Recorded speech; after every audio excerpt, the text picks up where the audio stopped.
KKMD 434와 램젯 기술로 2배 이상 늘어난 사거리를 지니게 된 K239 천무, 세계시장에서 미 육군 하이마스를 긴장시키다.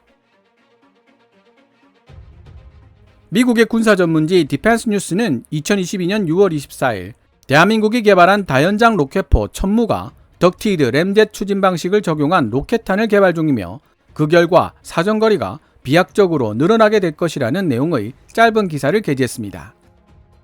천무 다연장 로켓포는 2017년 아랍에미리트에 약 7천억 규모로 수출된 기록을 가지고 있습니다.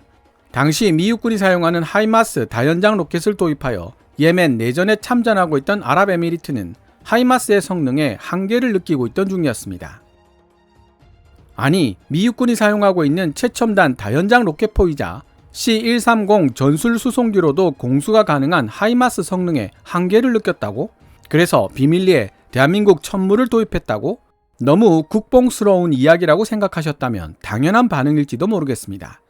그런데 관련 자료를 찾아보면 아랍에미리트의 고충이 나름 이해가 되기도 합니다. 이 부분은 해외기사 번역을 끝낸 이후에 상세하게 짚어보도록 하겠습니다. 오늘의 기사 내용 이해를 돕기 위해 먼저 설명드리고 싶은 부분은 K239 천무 다연장 로켓포의 탄약 체계입니다. 천무보다 먼저 등장했던 다연장 로켓포 구룡에 쓰이고 있던 130mm 로켓탄은 두 종류가 있었습니다. 사거리 23km의 K30과 사거리 36km의 개량형 로켓탄 K33이 그것인데요.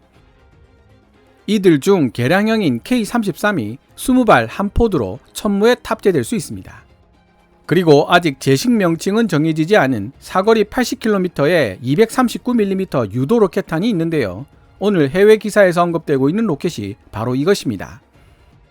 미국이 수출하는 군사용 GPS를 장착하지 않고 대신 민수용 GPS와 러시아 글로나스 위성 항법 장치를 사용하기 때문에 미국의 통제로부터 벗어나 자유롭게 해외 수출이 가능한 로켓탄입니다. 나중에 다시 설명드리겠지만 해외 기술과 동등한 수준의 국내 기술로 개발된 항제밍 위성 항법 장치가 장착되어 있어 적의 제밍으로부터도 상당히 안전하게 보호받을 수 있는 유도 미사일이기도 합니다. 이 정도만 해도 굉장한데 여기에 덕티드 램젯 추진 기술까지 접목시켜 현재 사정거리인 80km를 200km 이상으로 연장하는 프로젝트를 국방과학연구소가 진행 중이라는 내용입니다. 그럼 2022년 6월 24일 디펜스 뉴스가 게재한 기사 South Korea is trying to double the range of its K239 rocket launcher.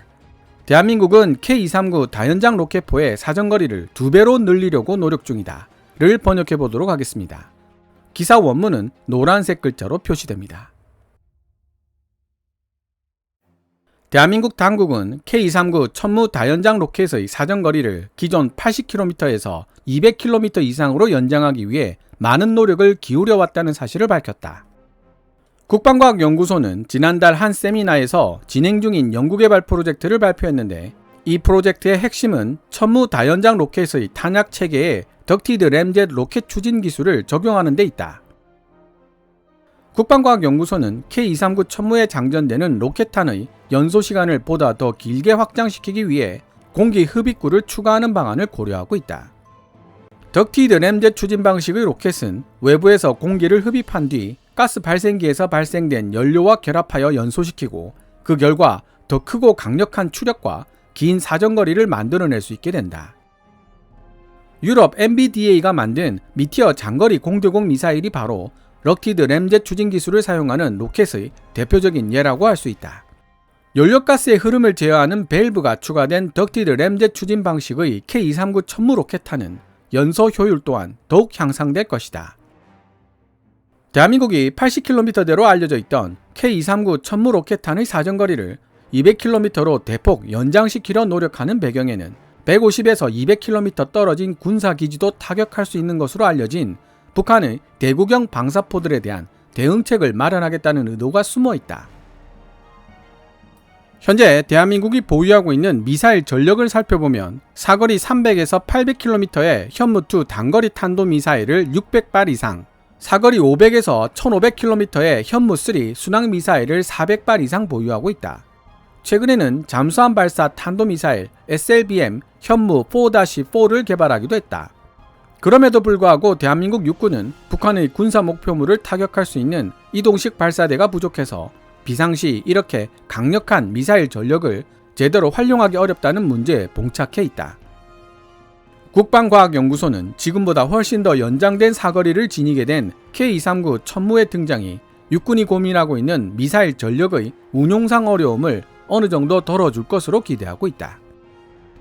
만약 국방과학연구소가 추진 중인 덕티드 램젯 추진 방식의 천무 로켓탄 개발 프로젝트가 성공한다면 K239 다연장 로켓포는 휴전선 너머 북쪽 멀리에 있는 북한의 군사 목표물 12곳을 동시에 장거리 타격할 수 있게 되고, 그 결과 육군이 보유하고 있는 단거리 탄도미사일을 보다 높은 가치의 적 목표물을 타격하는 데 사용할 수 있게 되는 것이다. 지금까지 2022년 6월 24일 미국의 군사 전문지 디펜스 뉴스가 게재한 기사를 번역해 보았습니다. KKMD 414마 마하5로 날아가는 2.4톤 국산 극초음속 미사일 플랫폼 하이코어를 장착한 F-15K-EX의 등장 가능할까? 편에서 상세하게 설명을 드렸지만 대한민국의 램젯 추진 기술은 상당한 수준에 도달해 있는 것으로 분석됩니다. 여담이기는 하지만 국방과학연구소는 미티어 공대공 미사일처럼 램젯 기술을 응용하여 국산 중장거리 공대공 미사일을 만들자고 주장하고 있고, 업계에서는 미국이 개발 중인 AIM-260 JATM처럼 이중 펄스 고체 로켓 모터와 측 추력 기술을 사용하여 중장거리 공대공 미사일을 만들자고 주장하고 있습니다. 이 두 가지 방식의 차이점에 대해서는 다음 기회에 알아보도록 하고요. 예멘 내전에 개입하고 있는 수니파 국가 아랍에미리트가 하이마스의 성능에 한계를 느끼게 되었다는 부분을 좀 더 상세하게 설명을 드려야 할 것 같습니다. 이야기가 끝날 때쯤 되면 자연스럽게 사우디아라비아도 천무를 도입하고 싶은 마음이 굴뚝 같겠는데? 라는 생각을 하시게 될 것 같습니다. 아랍에미리트 입장에서는 무엇보다 미 육군이 사용하는 M142 하이마스의 포드에 장전되는 로켓 숫자가 6문으로 감소되어 화력 지원 능력이 떨어졌다는 점이 문제점으로 지적되고 있습니다. C130으로 공수가 가능하게 만들려다 보니 어쩔 수 없는 선택이기는 했지만 말입니다. 게다가 미국은 아랍에미리트나 사우디아라비아의 예멘 내전 개입에 대해 매우 부정적인 입장을 취하고 있습니다. 따라서 미국산 무기들은 미국 정부의 중동 정책 변화에 따라 언제든지 금수 조치될 수 있다는 위험성을 내포하고 있습니다. 실제로 미국으로부터 F-35A를 도입하려 했던 아랍에미리트는 이러한 부정적인 분위기 때문에 결국 F-35A를 포기하고 대신 프랑스 라팔을 선택했죠. 제대로 물먹은 아랍에미리트는 이후 일부러 중국산 L-15 훈련기를 도입하겠다고 선언하며 미국에게 매우 불쾌하다는 신호를 보내고 있기도 합니다. 두 번째 문제점으로 미국의 하이마스는 군사용 GPS를 사용해 제밍에 대응하는 능력이 우수하지만 해외 수출국에게 GPS 암호 코드를 갱신해주지 않으면 유도탄 사용이 불가능해진다는 단점이 있었습니다. 반면 이미 설명드렸다시피 천무에 사용된 239mm 유도 미사일은 미국의 민수형 GPS와 러시아 글로나스 위성 항법 신호를 사용하고 있을 뿐만 아니라 미국이 판매를 거부할 수 있는 부품은 전혀 사용하지 않고 있다는 장점을 가지고 있습니다. 국내 기술로 항제밍 위성 항법 장치의 개발에 성공해 민수형 GPS를 사용하고 있다는 부담감에서 벗어날 수 있게 되었다는 또 하나의 장점도 가지고 있고요. 한국형 항제밍 위성 항법 장치의 성능은 해외 수입품과 비교해도 성능 면에서 조금도 뒤처지지 않는다는 사실이 확인되었으며, 현재 이 한국형 항제밍 위성 항법 장치는 239mm 유도 로켓탄 외에 전술 지대지 탄도탄 KT-SSM에도 사용되고 있습니다. 한국형 항제밍 위성 항법 장치의 개발은 유도탄 분야에서 미국의 통제를 벗어날 수 있는 계기가 되어 주었습니다. 세 번째 문제점은 아랍에미리트군이 사용하는 후티 반군의 전술에 있었습니다. 게릴라 전술을 구사하는 후티 반군은 동굴에 탄도미사일과 로켓포 등을 숨겨놓고 기습을 감행한 이후 재빨리 다른 동굴 진지로 도피하여 아랍에미리트군의 반격을 피하곤 했는데요. 우리와 휴전선을 사이에 두고 싸우고 있는 북한군이 사용하는 전술과 동일합니다. 하지만 우리 육군은 이러한 북한군의 게릴라 전술을 무력화시키기 위해 이에 특화된 무기 체계를 개발해냈습니다. 흙으로 된 토사층은 10m 이상, 철근 콘크리트도 1.5m 이상 관통할 수 있는 탄체에 내부에서 폭발하여 강력한 열 폭풍과 과압을 형성해 내부의 장비와 인원을 모두 제거해버리는 무기. 그렇습니다. 바로 전술 지대지 탄도미사일 KT-SSM입니다. 순식간에 동굴진지나 갱도진지의 산소를 소모시켜 생명체를 질식사시키는 위력도 지니고 있습니다. 아랍에미리트는 북한군을 상대하고자 개발해낸 KT-SSM의 존재를 알게 되었고 천무 다연장 로켓포 개발사인 하나디펜스에게 KT-SSM을 천무에 통합해달라는 요청을 하게 됩니다. 그 결과 K239 천무는 전술 지대지 탄도탄 KT-SSM을 사용할 수 있도록 개량되고 있는데요. 그것이 바로 천무2입니다.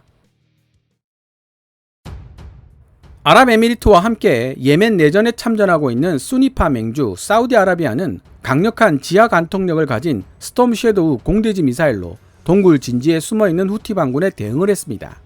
하지만 스톰 섀도우 공대지 미사일은 한 발당 가격이 20억에서 40억 사이를 호가할 뿐만 아니라 재고도 부족해 마음대로 사용하기 어려운 무기체계입니다. 그러니 램젯 추진 기술로 사거리가 대폭 연장되고 동굴 진지도 효과적으로 공격할 수 있는 KT-SSM까지 통합된 천무2가 등장한다면 사우디아라비아도 두 귀가 솔깃해질 수밖에 없을 것입니다. 오늘 KKMD에서 준비한 내용은 여기까지입니다. 방송되었던 내용들은 KKMD 공식 블로그에서도 만나보실 수 있으니 구글 검색창에서 KKMD를 검색해 보시기 바랍니다. KKMD는 여러분들께서 챙겨봐 주시는 광고 수익으로 운영되고 있습니다. 앞으로도 계속 양질의 컨텐츠를 만들 수 있도록 많은 도움 부탁드리겠습니다. 지금까지 시청해 주셔서 감사합니다. Kevin's Military Channel KKMD